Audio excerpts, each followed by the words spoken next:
Alors, tout va bien, comme d'habitude. Pardon? On m'entend pas? Si, on m'entend? Bon, ok.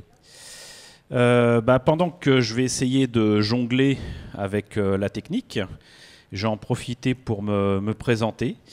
Je m'appelle Yvan West-Laurence, oui, c'est mon vrai nom, oui, c'est le nom de mes parents.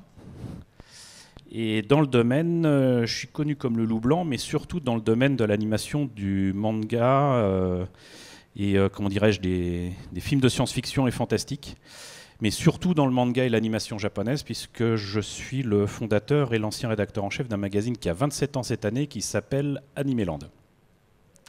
Pas Animaland, hein, Animeland, je le précise. Voilà pour situer un petit peu, mais je ne me limite pas à ça, et c'est pour ça qu'aujourd'hui, notamment, j'ai proposé de faire une conférence qui aurait dû bien se passer sur les bandes annonces, parce que je trouvais que le sujet était intéressant. Ces derniers temps, on a souvent l'impression soit de voir les films en entier, surtout pour cette production de l'Hexagone. Si vous voyez des bandes annonces françaises, non seulement c'est long, non seulement c'est chiant, non seulement c'est toujours aussi mal joué, mais en fait, vous avez vu le film, voilà. Hein, on est d'accord comme ça, hop, ça c'est expédié. Mais surtout, il y a avec les bandes annonces modernes de gros problèmes qui se posent au niveau de ce qu'on appelle maintenant les spoilers. Là aussi, on va évacuer un truc immédiatement. Vous connaissez peut-être les deux films Kingsman. Vous dit quelque chose. Donc le deuxième film, qui était donc The Golden Circle, si je me rappelle bien, la bande-annonce posait un problème énorme. C'est que la grosse surprise du film, qui était le fait qu'un des personnages qui est mort dans le premier ait survécu, est révélé dans la bande-annonce, ce qui a rendu extrêmement, comment dirais-je, enfin, le réalisateur était très en colère, parce que c'était pas supposé être révélé avant que les gens voient le film. Mais à ce niveau-là se pose de toute façon pas mal de soucis en termes de communication, en termes de logique de communication et en termes, j'allais dire, de moyens de communication modernes. Tout ça, c'est lié, on va en parler. Mais donc, je tiens d'abord à m'excuser, c'est que j'avais préparé les bandes annonces, sachant que en plus, c'était pas les bandes annonces que j'avais prévu de vous montrer, mais mon précédent Macintosh m'a lâché. J'ai récupéré son disque dur. Je pensais pouvoir l'utiliser comme disque dur externe tout bêtement avec iTunes sur ce nouveau Mac, et c'est pas le cas. Donc j'ai passé toute la matinée à essayer de surfer sur des trucs que j'ai pu récupérer sur le disque dur. Et tout cela commence à me fatiguer grave. Donc on va se lancer et on va improviser. Et comme on dit chez les militaires, quand on improvise, c'est un petit sniper. Voilà, c'était drôle, non? Bon, tant pis. On improvise, petit sniper, non? Alors Godzilla, voilà, ça c'est fait. Je ne ferai pas de stand-up, il faudrait que je sois debout pour ça. Pacific Rim, bon, allez. Donc comme je disais, c'est bon, ça fonctionne. Comme je disais, de toute façon, il y a à prendre en compte de toute façon les moyens de communication modernes. Avant de parler de bande-annonce, je pense qu'il serait intéressant, et j'essaierai de vous trouver l'autre trailer. Moi j'avais prévu du Star Wars, des trucs comme ça que vous connaissiez certainement, mais il y a un truc que vous connaissez tous, c'est le teaser maintenant. C'est-à-dire qu'avant la bande-annonce, la deuxième bande-annonce, la cinquième bande-annonce, la bande-annonce spéciale bière, la bande-annonce spéciale on fait du foot aux États-Unis mais on ne sait pas ce que c'est que le foot. Donc on prétend que le football c'est un truc qui se joue sans ballon et sans les pieds, patati patata. Mais il y a avant la bande-annonce le teaser. Et parfois le teaser pour certaines sociétés, au hasard Disney, c'est un peu, je vais vous montrer qui c'est qui est la plus grosse, avec des techniques avancées pour l'époque. Et là, je vous ai retrouvé, miracle, le teaser qui est en fait, j'allais dire, un film pilote pour lancer le projet Tron Legacy, et c'est quelque chose qui avait été montré au Comic-Con quelques années avant que le film finisse par sortir et ne soit annoncé, notamment avec des musiques soi-disant de Daft Punk et tout ça. Et c'est assez intéressant parce qu'en fait c'est une démonstration technique plus que la démonstration du film. Mais il se trouve qu'ils ont été confirmés dans leur idée que faire une suite à Tron, ça pourrait marcher, parce que rien que ce truc-là, ça a eu un succès de fou. Alors j'espère que cette fois-ci le son il fonctionne. J'entends rien du tout, donc du coup... Non, ça marche toujours pas. Hein. C'est fou ça. Ah.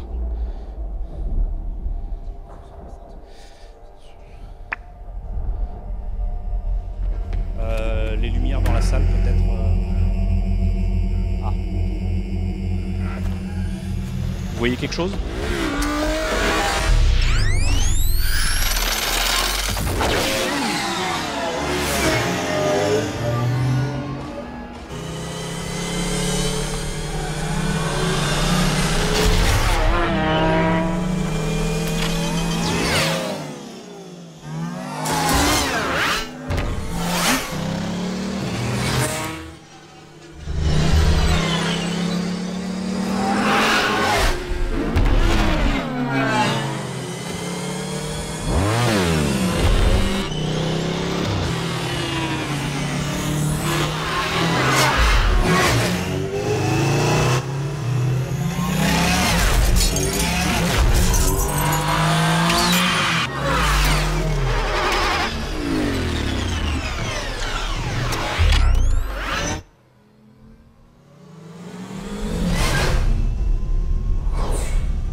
Reconnu, c'est le Dude.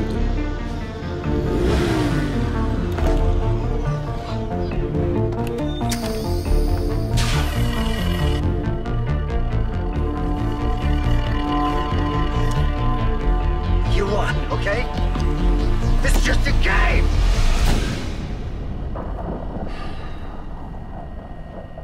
Not anymore.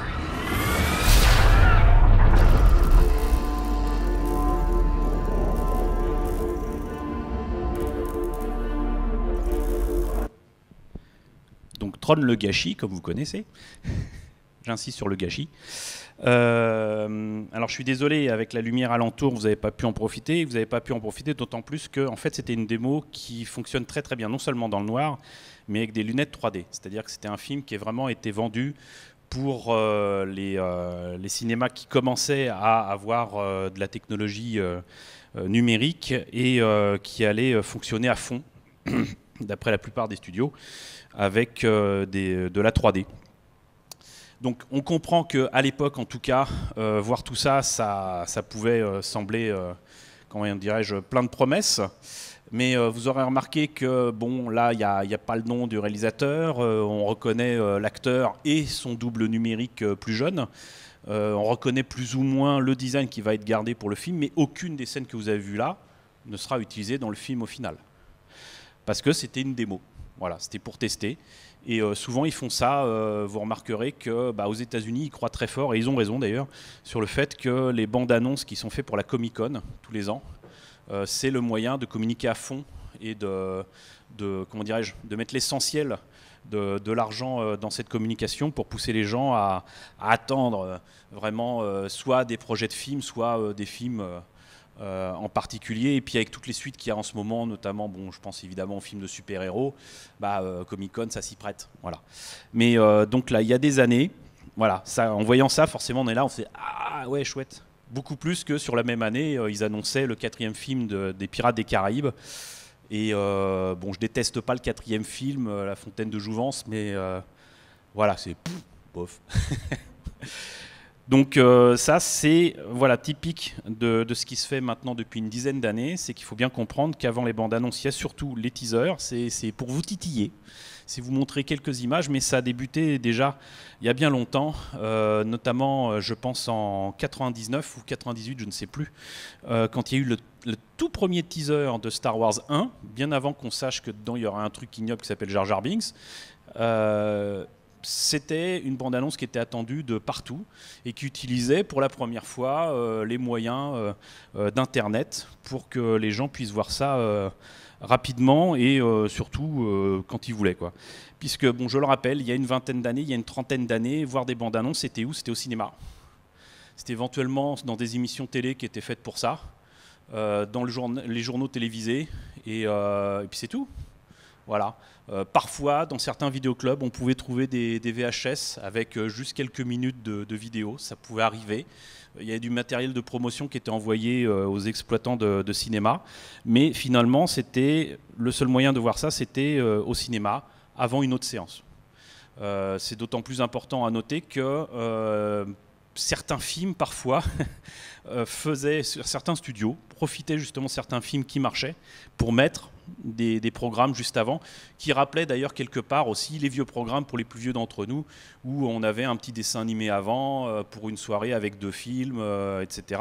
Donc c'était quelque part normal de voir, comment dirais-je, un avant-goût d'un programme à venir. Comme je ne sais plus du coup dans quel ordre c'est, on va éviter de faire les imbéciles. Alors, il est où l'autre? Allez. Repas report, on s'en fout, tant pis. Non, je ne vous ferai pas subir les 4 fantastiques. On va le trouver, on va le trouver, on va le trouver. Blablabla, blablabla. Ah oui, voilà. Alors ça, je ne sais pas si vous l'avez vu, à un moment, ça avait fait grand bruit. Parce que les gens qui n'y connaissent rien, et il y en a un paquet dans ce monde, croyaient y voir l'annonce d'un film Goldorak. Mais en fait, non.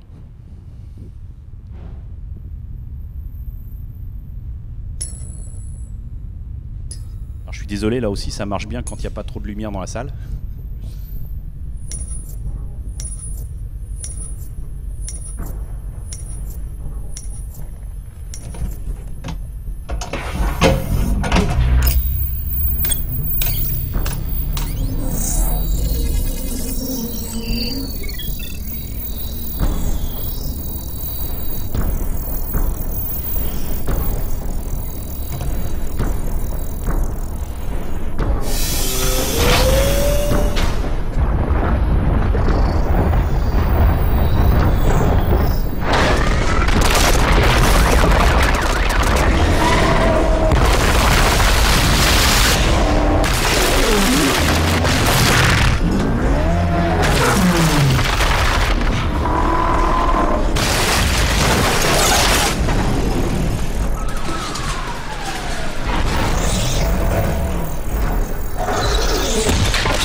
Alors c'était Gay King, ce qui ne veut pas dire le roi des PD. C'était un gros robot cornu qui est absolument inconnu en France à part pour le jouet, qu'on avait eu dans la collection Shogun Warriors chez Mattel. Il y a toute une histoire à raconter là-dessus. Un jour, je vous ferai une conférence là-dessus. C'est très amusant d'avoir des jouets japonais tout mélangés dans une seule collection proposée par la boîte, qui est connue surtout pour Barbie. Moi, je trouve ça super drôle. Donc Shogun Warriors 178, on avait eu ce robot-là en France. Et c'est passé peut-être en Italie, encore je suis pas sûr.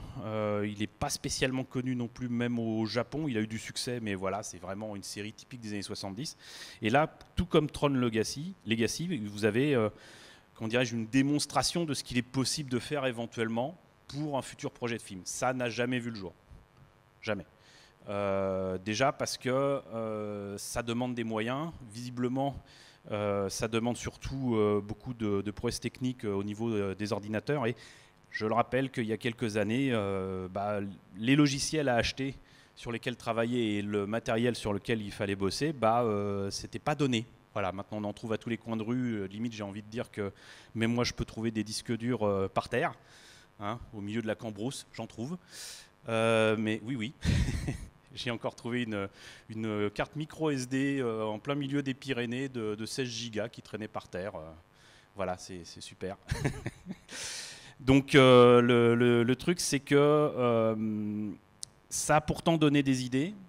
Et ce teaser qui n'a pas donné naissance à un film Geeking, ça a donné finalement la possibilité à des réalisateurs connus de proposer. C'est bien ça d'éteindre, c'est très bien. Non? Bon, tant pis. Faut recommencer. Ah. Alors, voilà. Et ça, je pense que ça va vous parler. Gypsy Danger, report to Bay 08. Kaiju, Category 3. Pilot-to-pilot connection engaged.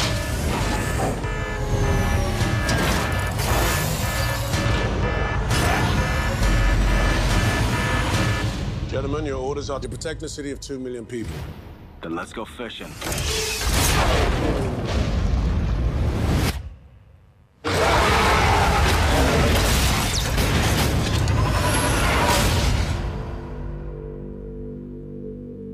Alien life. They came from deep beneath the Pacific. The first made land in San Francisco. If you want to stop them, you have to understand them. Their sole purpose was to aim for the populated areas and take out the vermin. Us. Or we could just blow them to pieces. The Jaeger program was born. 2 pilots, mind melding through memories with the body of a machine. 2,500 tons of awesome. We started winning.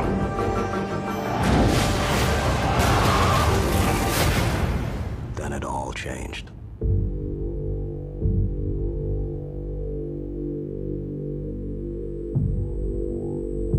They counted on the humans to hide, to fail.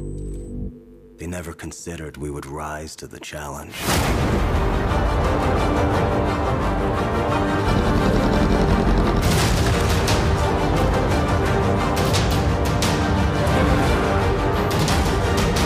The day we face the monsters that are at our door,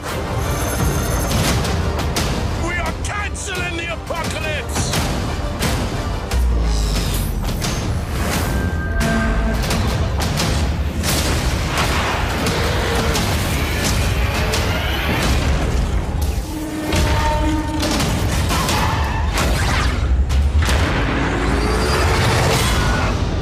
Pacific Rim.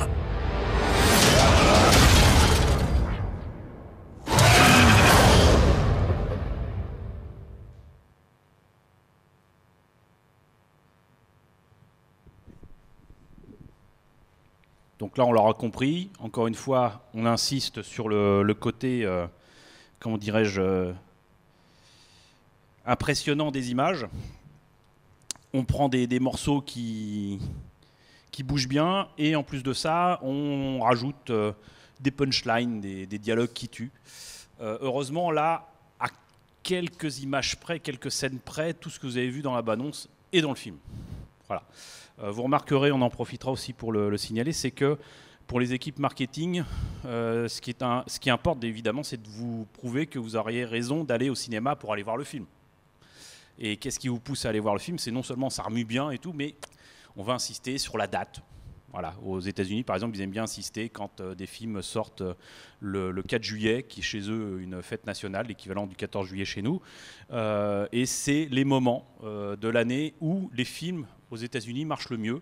Et soi-disant, la légende veut que nos cousins américains aiment bien sur cette période-là ne pas se prendre la tête parce que de toute façon ils sont complètement torchés et ils veulent voir des films faciles à comprendre. Mais je plaisante pas, c'est ça. Et on remarquera que ça pourrait expliquer le succès de films comme Independence Day ou Transformers sur 5 films, éventuellement. Et encore, c'est pas sûr. Et d'ailleurs, l'insuccès du dernier film de Transformers, puisque c'est l'un de ceux qui ne sont pas sortis un 4 juillet. Et étrangement, il n'a pas fonctionné, un peu comme Solo, là, qui est sorti en mai, alors que maintenant on était habitué à ce que ça sorte en décembre. Pour moi, il n'y a pas cherché plus loin la raison de l'insuccès du film. C'est que les gens ne s'attendaient pas à voir un film Star Wars aussitôt après la bouse qui était Star Wars 8. Quoique non, c'était pas une bouse. Star Wars 7 était une bouse. Star Wars 8 était... voilà. Mais bon, qu'importe. Et bien évidemment, à part la date, il y a le réalisateur. Si vous avez un réalisateur qui est bankable, un réalisateur qui marche, un réalisateur dont on connaît le nom et qu'on se dit, bah oui, alors c'est machin, truc et bidule, bah voilà, c'est hop, film de Guillermo del Toro, super. Et vous remarquerez qu'il pense et il considère qu'il est suffisamment connu pour ne pas avoir à rappeler sur quoi il a travaillé. La plupart des bandes annonces vous rappelleront à l'envi ce que le réalisateur, voire le producteur, aux États-Unis, ils aiment bien signaler qui a mis les sous. Ils vont mettre par le producteur de choses bidules, trucs, machin. Ils vont rappeler des titres qui ont bien marché pour dire si ça a marché, si ça vous a plu, ce film-là devrait vous plaire. Donc c'est souvent comme ça que ça fonctionne. Mais pour autant, je considère qu'on en a déjà trop vu là dans ce film-là. Il y a cependant quelque chose dans la bande-annonce qui est intéressante, c'est-à-dire qu'il propose ni plus ni moins que le début du film, l'explication dans quel univers ça se passe. Voilà, on est attaqué par des monstres énormes qu'on a appelés des kaiju. On utilise des robots géants pour les contrer et les anéantir. C'est bon, on a l'univers du film qui est correctement placé. Alors, du coup... Je pense que ça peut être pas mal à voir. I want to talk to somebody in charge. You are not fooling anybody when you say that what happened was a natural disaster. You're lying. It was not an earthquake. It wasn't a typhoon. Because what's really happening is that you're hiding something out there.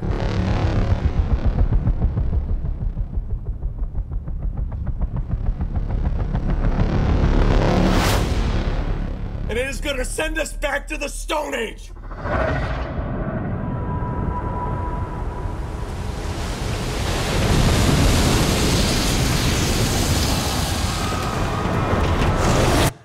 God help us all.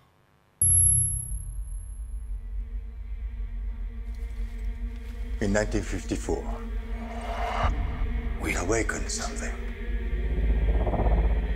Well, there's nuclear tests in the Pacific. Not tests. They were trying to kill it.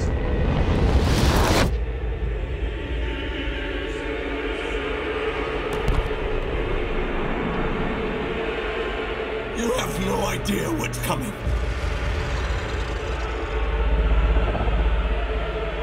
Can you kill it?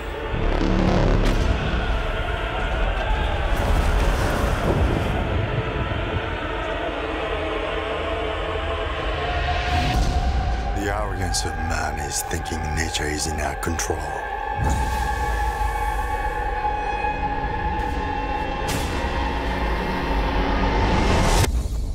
And not the other way around.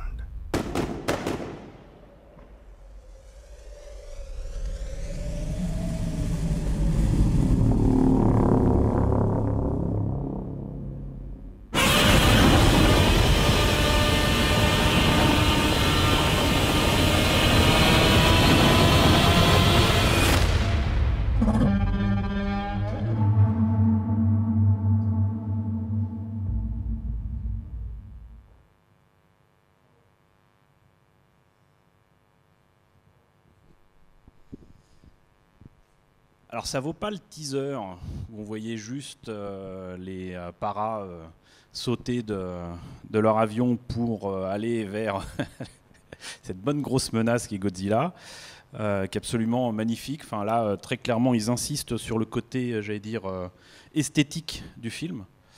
Et c'est plutôt réussi. Vous remarquerez que là, ils n'ont pas indiqué qui jouait dedans. On les voit, il n'y a pas d'indication de nom d'acteur, ni de réalisateur, ni quoi. Ils insistent évidemment sur la date de sortie du film à la fin. Et encore, c'est pas souvent le cas. Vous remarquerez que beaucoup de bandes annonces sont indiquées avec Coming Soon, In a Theater Near You, ou éventuellement on vous promet vaguement de le sortir à telle saison. Voilà. Beaucoup d'ailleurs de studios maintenant ne s'amusent plus à donner de date parce que des fois ils sont obligés de reporter de plusieurs semaines, voire de plusieurs mois, voire de plusieurs années la sortie des films, et ça pose souvent problème.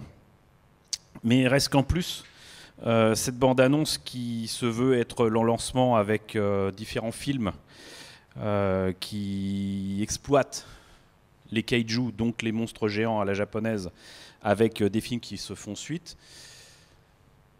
Là, donc, il y a une espèce de côté historique qui est important à mettre en place. Je pense qu'à ce niveau-là, cette bande-annonce, elle est réussie dans le sens où vraiment il y a tout. C'est-à-dire qu'ils annoncent un film, ils annoncent d'autres films, ils montrent qu'ils connaissent le sujet. C'est déjà pas mal.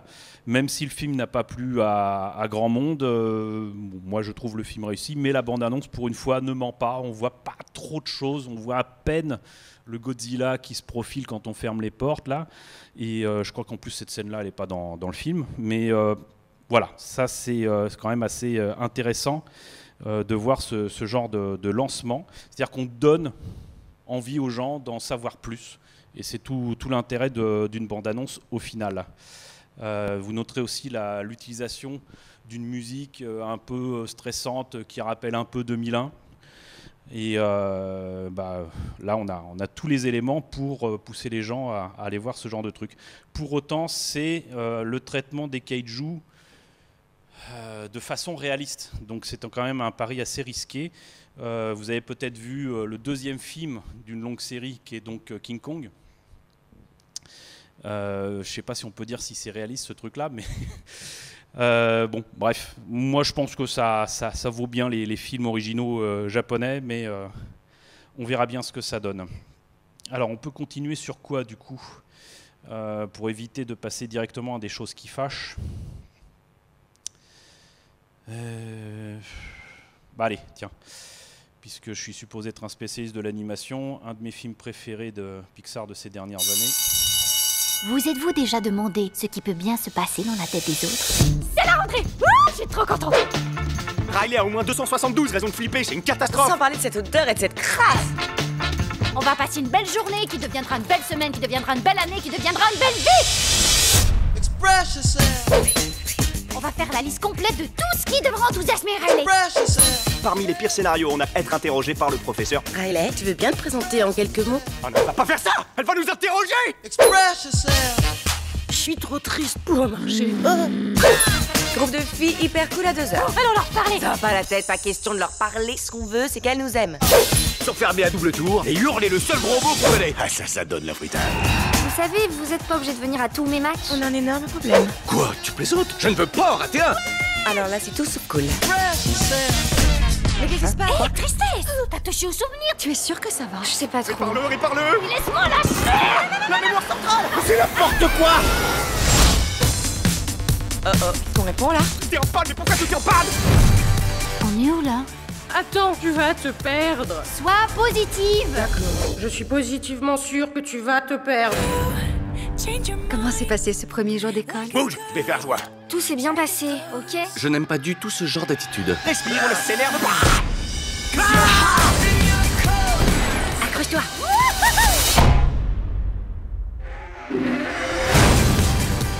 Je le crois pas, il fait encore ses yeux de merlan frit. C'est pour ça qu'on a largué notre pilote d'hélicoptère brésilien. Viens, envole-toi avec moi, petit chat.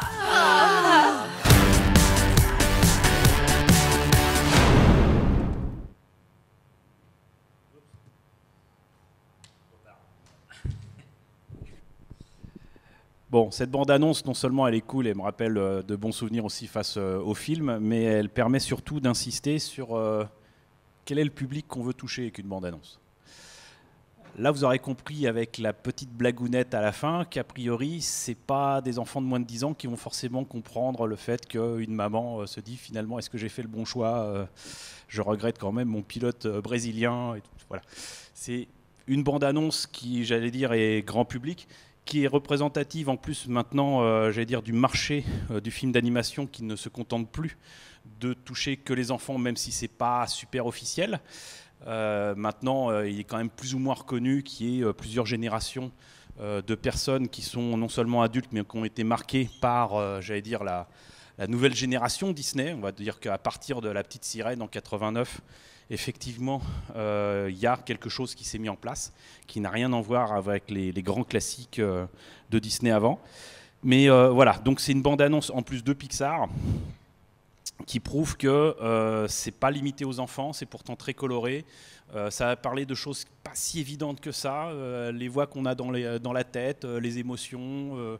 Le passage à l'adolescence, là, ça va très clairement s'adresser non seulement aux adolescents, mais aux pré-ados, voire aux enfants. C'est rigolo quand même, donc ça passe.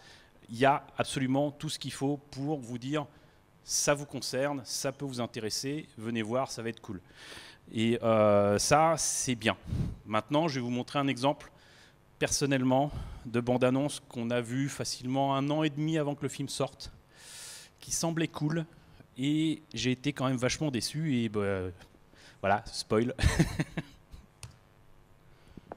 À ce soir, Maggie Jet.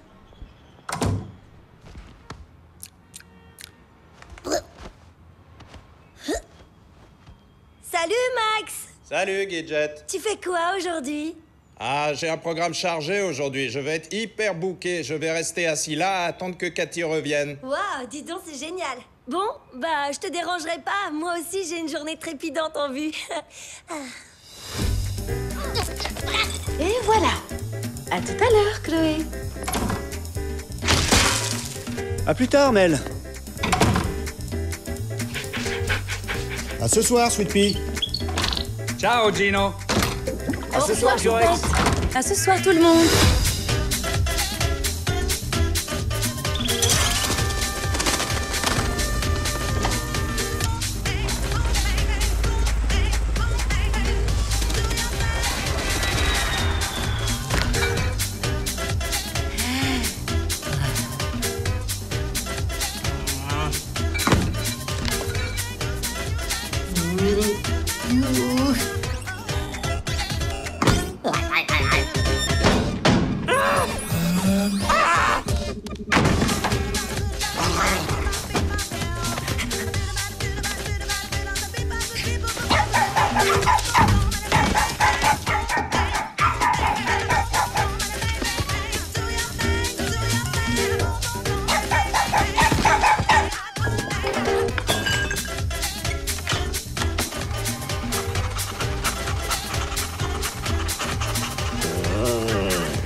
Sois bien sage, Léonard.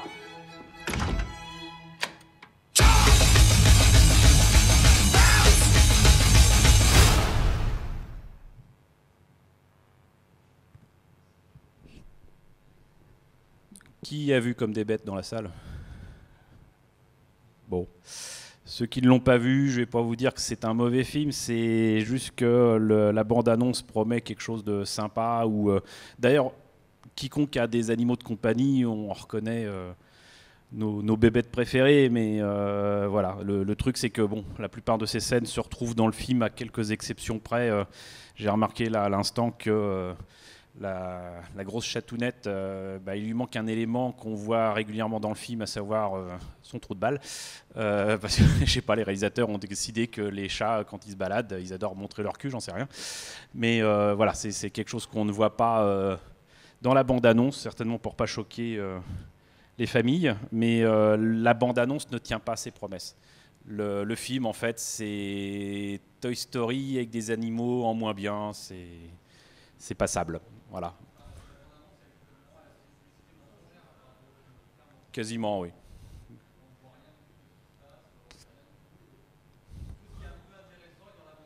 Exactement, mais d'un autre côté, ils ont réussi leur coup, parce que moi, quand j'ai vu cette bande-annonce, j'étais complètement fou, et je me disais, voilà, faut que je le voie vivement.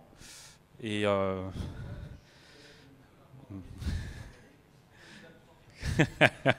mais c'est un peu problématique après.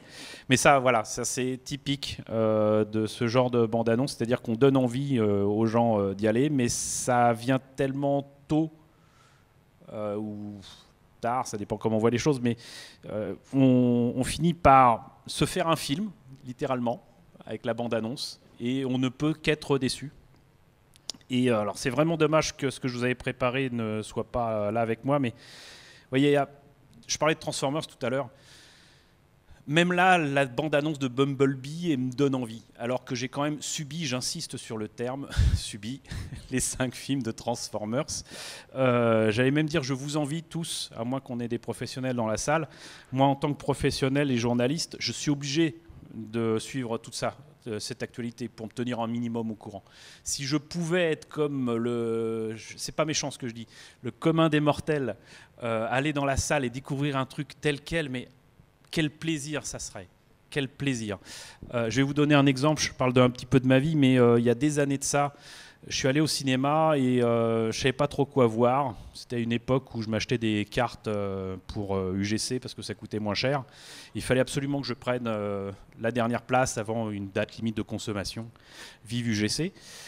Et il y avait un film dont j'avais pas du tout entendu parler, je savais même pas de quoi ça parlait, et c'était Pitch Black. Et tout ce qu'on voyait dans l'affiche, c'était rien. Voilà, c'était un truc en noir et blanc. Je me disais, bon, ça a l'air vaguement SF, on ne sait pas. Je rentre dans la salle et waouh, ça commence, vaisseau spatial, vaisseau qui se crache sur une planète, Vin Diesel que je connaissais déjà à cause de la voix dans Le Géant de Fer, super. Bah, je ne vous dis pas à quel point je suis sorti excité de la salle parce que je ne savais rien du tout du truc et j'ai découvert tout en allant dans la salle, c'est super. Mais dans la majorité des cas, personnellement, je ne peux pas. Donc, si vous ne tenez pas au courant, soyez heureux, soyez heureux comme vous êtes, c'est super. Mais en tout cas, c'est typique de genre de film, y compris dans l'animation, où on voit des trucs et au final, c'est assez décevant. Et d'ailleurs, dans le même genre, même si finalement on a ce qu'on nous a promis, après 2 films qui sont Les Moi Moche et Méchant, qui étaient les succès du film d'animation qui ont surpris tout le monde. Je répète d'ailleurs que le film est plus français qu'on ne le croit. Hein. On a eu ça quand même. Hein.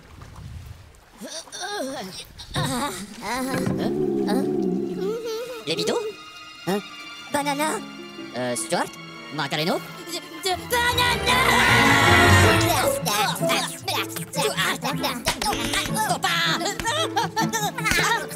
Ah, les mignons. Vous ne vous êtes jamais demandé d'où ils viennent? Ils vivent sur cette planète depuis bien plus longtemps que nous. Ils sont tous différents, mais ils ont tous le même objectif. Servir le maître le plus moche et méchant qui soit.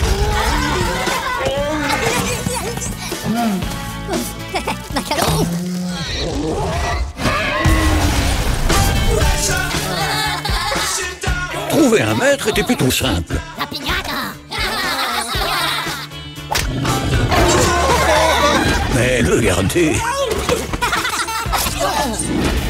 C'est là que les choses se gâtaient.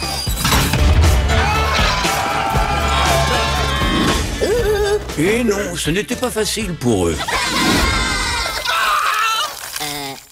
Pourtant, ils n'ont jamais abandonné.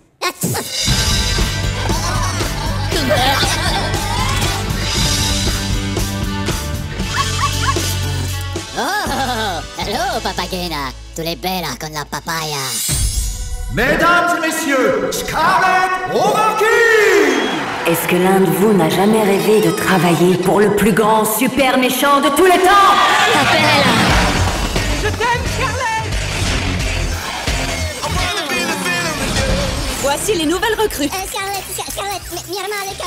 Non, non, non, surtout taisez-vous, je ne comprendrai rien.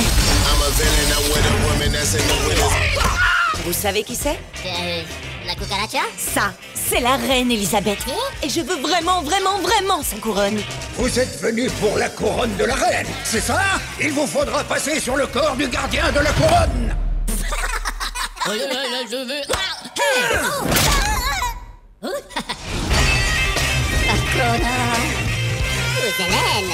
Hélène. Oula. Et gentlemen, ne vole pas les couronnes des dames.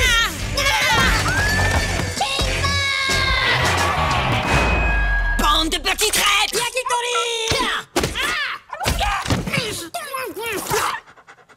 Scarlett. Y a pas de Scarlett qui tienne. Surtout ne le prenez pas mal, mais je vous déteste. Et maintenant, torture.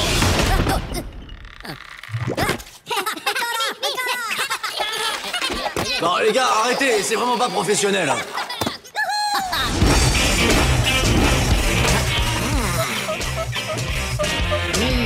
Mi bellas.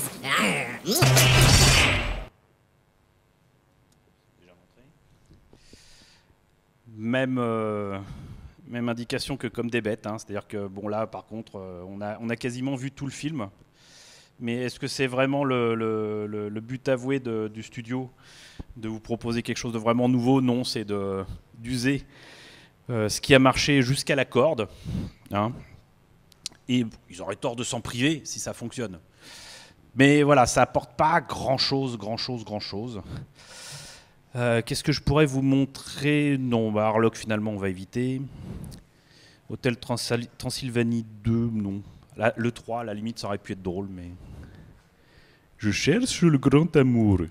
Vous cherchez une grande armure. Très drôle. Mais bon, je suis pas sûr que je rigolerai quand je verrai le film au final, mais... J'ai toujours peur. Trop de films d'animation tuent le film d'animation, je vous assure. Allez, pour s'amuser, parce que ça je l'avais gardé il y a longtemps, concernant les 20 ans de Jurassic Park.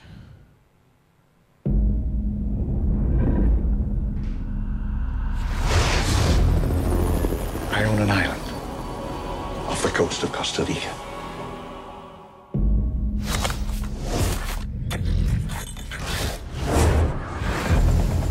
I've spent the last 5 years setting up a kind of biological preserve.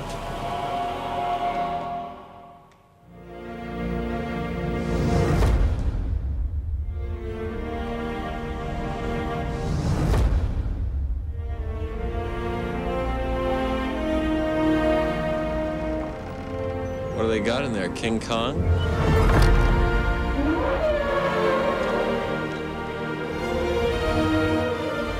Welcome to Jurassic Park.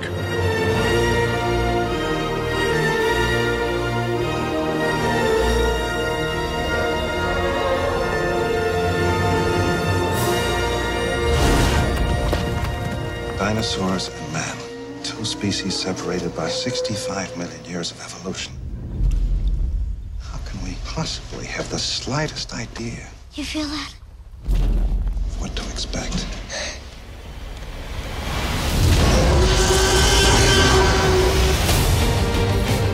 Hold on to your butts. All major theme parks had problems. But John, if the Pirates of the Caribbean breaks down, the pirates don't eat the tourists.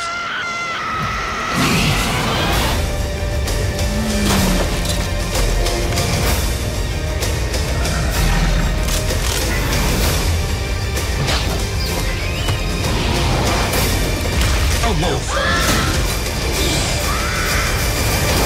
Must go faster.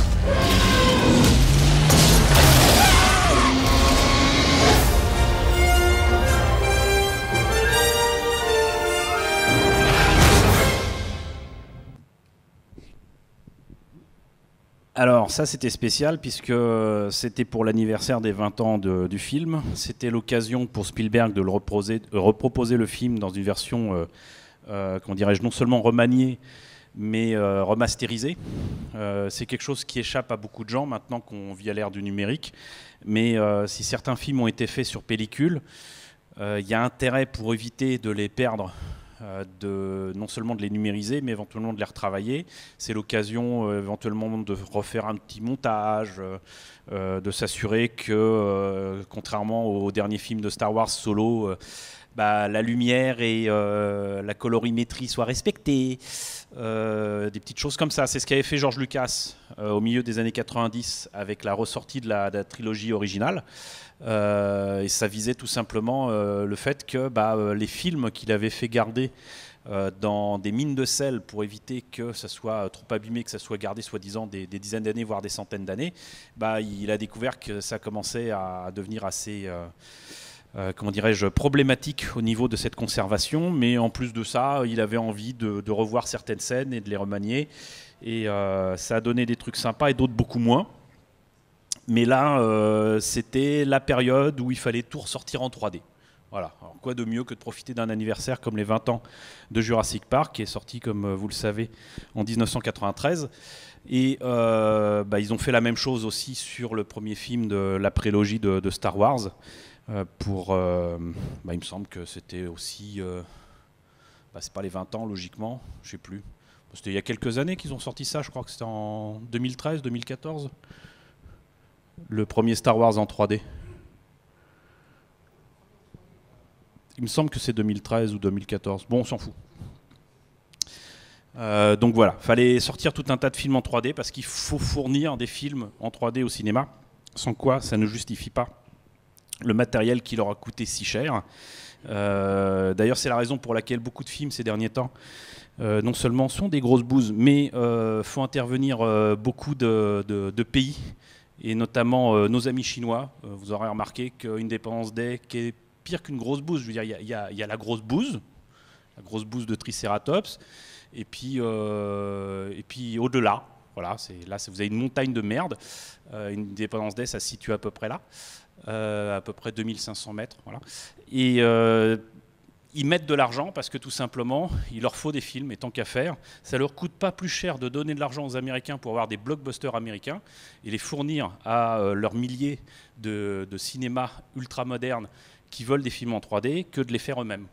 Donc autant passer par ceux qui savent les faire et leur donner l'argent, mais du coup, il y a quelques exigences comme on veut du chinois, on veut ceci, on veut cela...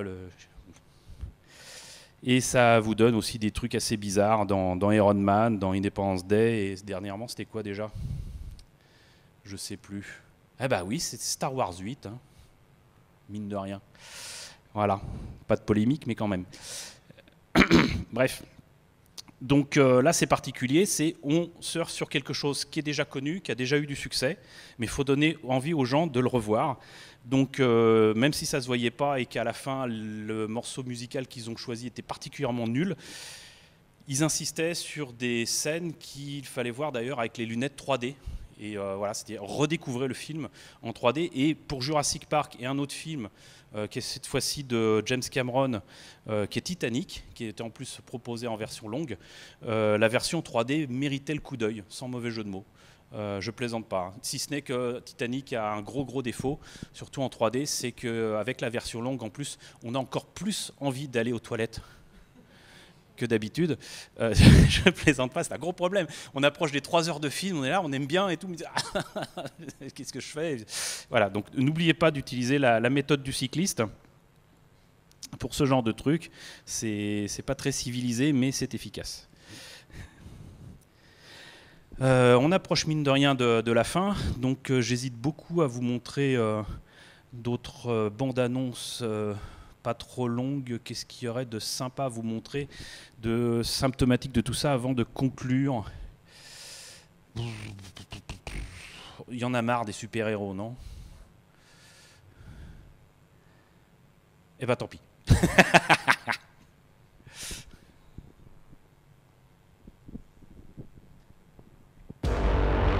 I come from Earth, a planet of outlaws. My name is Peter Quill. There's one other name you might know me by. Star-Lord. Who? Well, Star-Lord, man. Legendary outlaw. Guys, forget it.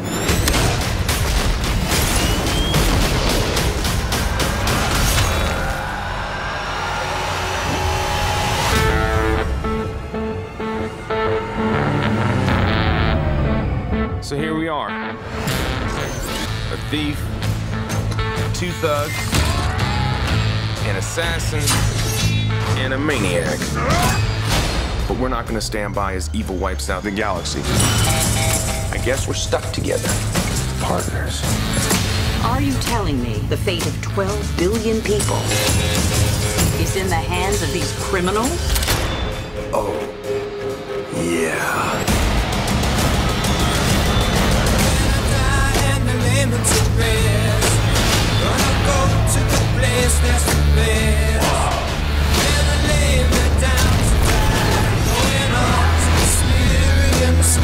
I look around, you know what I see?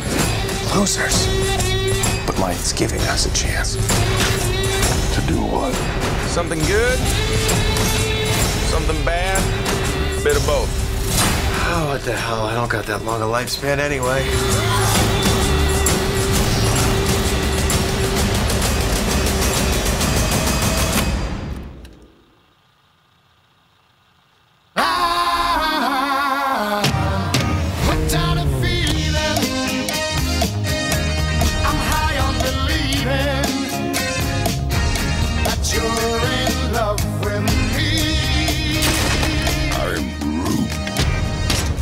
No thing like me except me.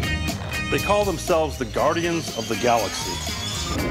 This might not be the best idea.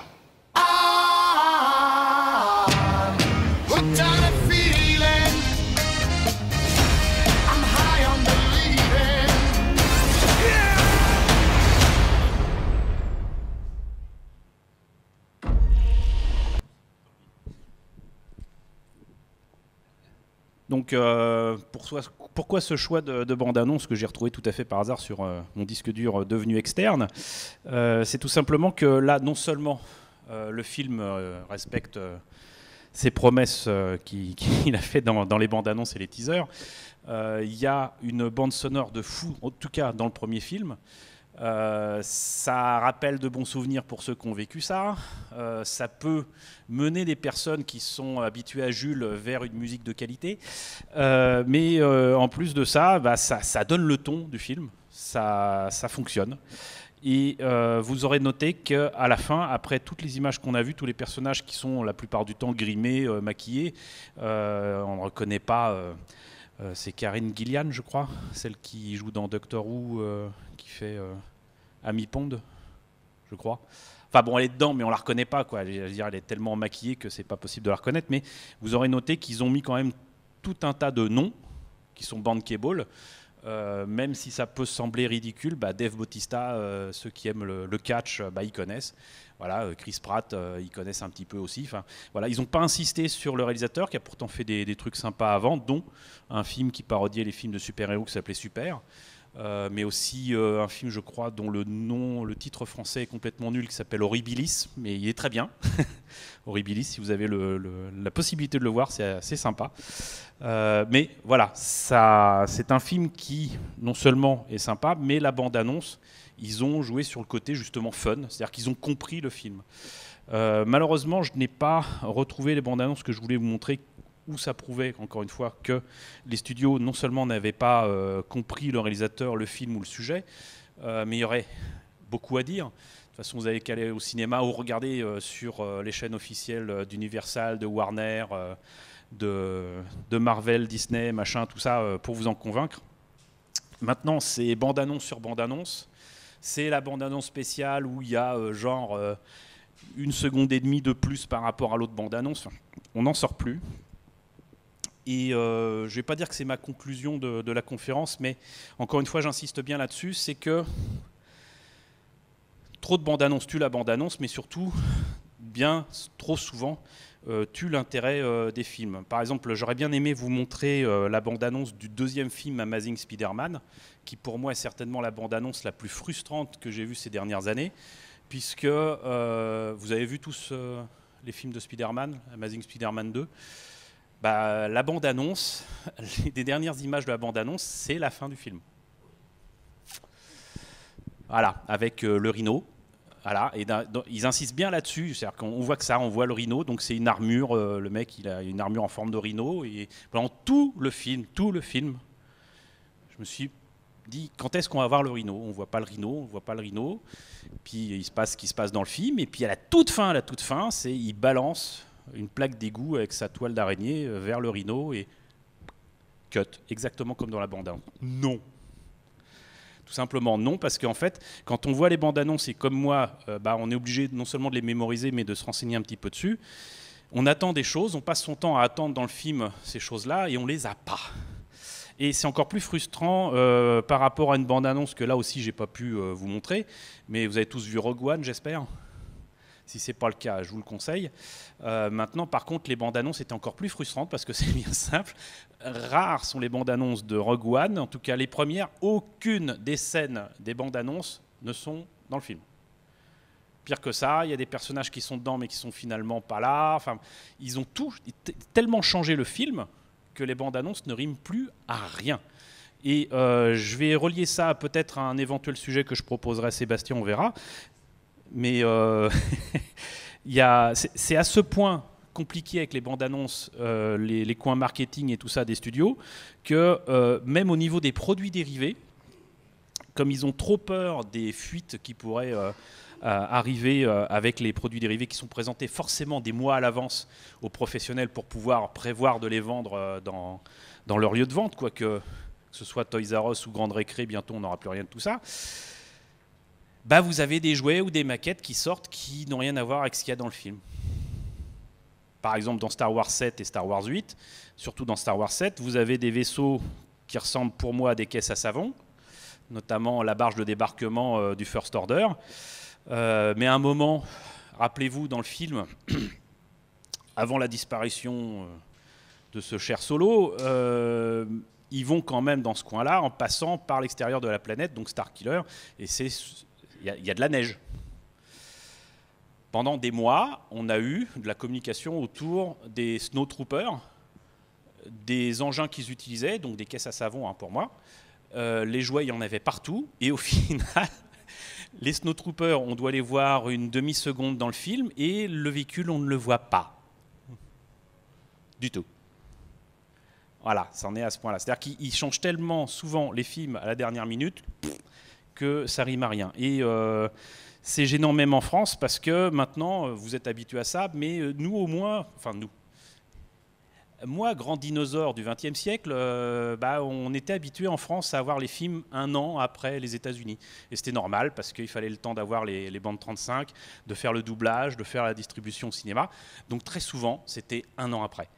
Et on avait le temps de voir les choses venir. L'un des rares exemples où, d'ailleurs, ça a été mal foutu et que ça a été fait très rapidement, c'était pour le premier Star Wars qui est sorti en 77, La Guerre des Étoiles, en mai aux États-Unis, en juillet en France. Résultat, on a Chic Tabac, Yann Solo, Vas-y Chico, mets la gomme, comme traduction française de qualité, et Le Millennium Condor, monsieur. Le Millennium Condor. Ça, on ne peut pas lutter contre le Millennium Condor. Bref. Donc, ça posait problème, mais vous avez des films, on va dire, oui, ça fait quand même bientôt 20 ans que c'est comme ça, qui sortent maintenant pratiquement à l'international en même temps. On a même la chance des fois d'avoir les films avant les États-Unis. Petite anecdote qui n'a rien à voir avec cette conférence. Sachez que les Américains étaient très fâchés qu'on ait Avengers avant eux. Il y avait eu un marathon à Paris au Grand Rex pour voir tous les films Marvel du moment avant de voir Avengers à minuit. Les Américains, limite, ils étaient à manifester à Washington parce qu'eux, ils le voyaient que le vendredi suivant. Voilà, parce que voilà, il y a certains Américains qui ont décidé qu'on était des lâches et des connards. Voilà, no spoil, oui. Mais bon, donc ça posait problème, mais mine de rien, le problème est essentiel pour nous, c'est que des fois, on a des versions pas terminées, pas finies de monter, notamment au niveau sonore, qu'on a en France. Et ça a peu de choses à voir avec les bandes annonces, mais j'ai en tête Une grosse différence que moi j'ai notée sur un film que vous connaissez tous, c'est Le Seigneur des Anneaux. La communauté de l'anneau, la version française, le mixage son est différent du mixage, on va dire, anglophone. Essayez maintenant que vous avez des moyens techniques, je ne parle pas de téléchargement, hein. Je parle de Blu-ray ou de DVD, vous avez la possibilité de passer d'une piste à l'autre. Écoutez bien, c'est pas la même chose. C'est pas la même chose du tout. Et voilà. Mais donc... ouais, trop de bandes-annonces, très clairement, ça tue les bandes-annonces. Moi, j'aurais tendance à dire, moins on en voit, mieux c'est. Mais pour se tenir au courant, c'est pas facile de savoir finalement si ça vaut le coup de voir un film ou non. On notera juste que parfois, les bandes-annonces sont des petits chefs-d'œuvre en soi. Encore une fois, le gros truc que je vois, c'est Bumblebee et Transformers. À chaque fois, ils arrivent à m'avoir. C'est-à-dire que la bande-annonce me fait dire « Ah, finalement, ça a l'air sympa ». Puis après, je vois le film et puis après, je pleure. Hein, voilà, il y a des gens qui pleurent sur le tombeau des Lucioles. Moi, c'est sur Transformers. Je ne peux pas m'en empêcher. Ah. Mais moi, j'aime bien Man of Steel. C'est Batman contre Superman que j'aime pas. D'ailleurs, j'ai failli vous montrer la bande-annonce, mais... Bref. Bon. Mais bon... En tout cas, si vous me voyez à un autre salon avec de nouveau cette conférence, sachez que ça ne sera plus du tout la même et que j'essaierai d'ici là de retrouver les bandes annonces que j'avais sélectionnées. Et il y a des trucs assez sympas à voir, notamment des vieilles bandes annonces des années 70 et 80. C'est assez drôle de voir comment ils faisaient ça parfois avec 3 bouts de ficelle. Je pense notamment à la bande annonce de The Thing de John Carpenter, 1982, hein, mine de rien. Vous ne connaissez pas The Thing. Je vois à votre tête, vous ne connaissez pas. Bon, vous voyez les films les plus gore que vous ayez pu voir, bah, vous multipliez par 100 avec que des effets pas numériques, hein, avec des têtes qui grimpent façon Spider Cochon, voilà. Et voilà, c'est du très très très bon. The Thing, il faut le voir. J'insiste. Donc voilà, bah écoutez...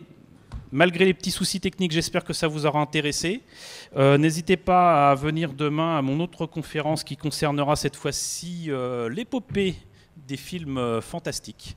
Il y a des choses à dire aussi, puisqu'il y a eu des films d'heroic fantasy bien avant Le Seigneur des Anneaux. Donc c'est demain après-midi, si je me rappelle bien. Et si vous venez me voir, ça me fera bien plaisir. Voilà, bah écoutez, merci à vous. Bon salon et peut-être à demain.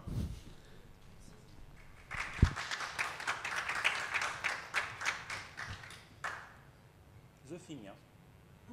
John Carpenter.